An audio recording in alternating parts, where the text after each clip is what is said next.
On va passer au dessert avec la tarte aux 2 citrons. J'ai déjà préparé ma pâte sablée dans laquelle j'ai mis un peu de poudre d'amande, ce qui la rend très friable. Du coup, je l'ai étalée avec mes mains dans mon fond de tarte. Je vais maintenant pouvoir préparer ma crème au citron.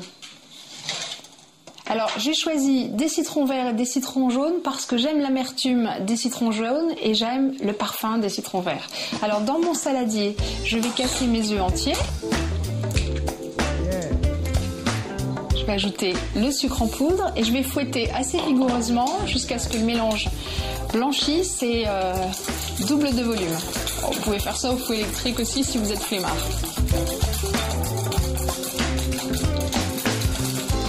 J'ai voulu faire ça à la main. Je suis en train d'avoir le bras droit tétanisé. J'aurais dû faire ça au fouet électrique.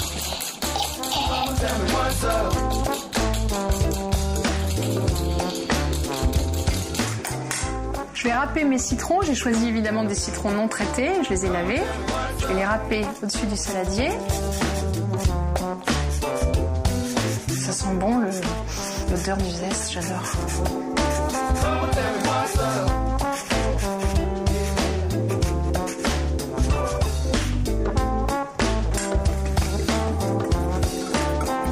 Je vais récupérer le jus au-dessus d'une passoire pour qu'il n'y ait pas de pépins dans la sauce.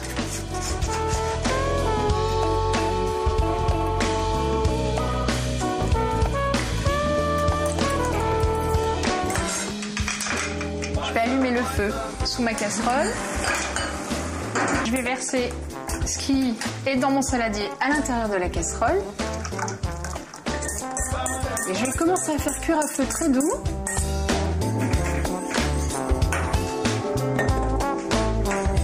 Je mélange.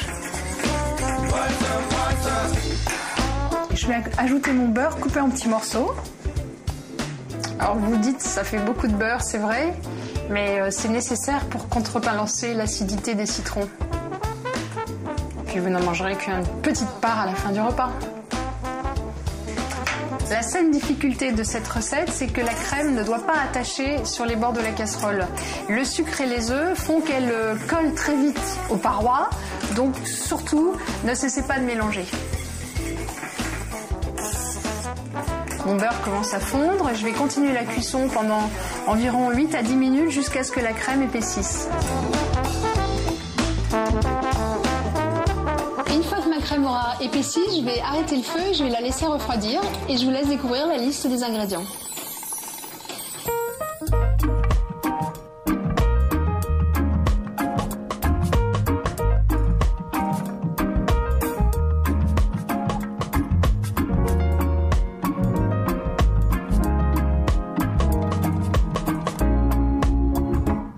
Pour ma tarte au citron, la crème est maintenant refroidie, je vais pouvoir la verser dans mon fond de tarte.